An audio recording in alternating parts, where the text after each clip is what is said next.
Weekend Modder here with a send-in service proof video for Phillip P. Phillip, this is the console that you sent in for RGH service. It is a Corona with a 16 megabyte NAND. We RGH'd it using a Matrix glitch chip and the Muffin CR4 speedup method. So it's a pretty basic 5-wire install, power ground, A, B, and E, the DB2G3 point. Inside the backup disk here, we've got original copies of your NAND. We did the orange LEDs, your CPU keys on here, Freestyle Dash, Dash Launch, XEX menu, all preloaded on the console, and copies on that disk. So pop it in your PC and take a look. By default here, the console is going to start up directly into Freestyle Dashboard, but again, Dash Launch, XEX menu, Aurora Dash, all pre-installed as well.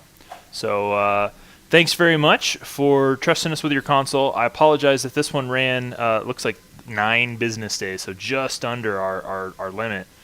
But with the other console that you may or may not have seen the video for, we had a recent replacement we had to do. So apologies for the delay that you took because of that. But we'll get this thing packed up and shipped back out your way ASAP.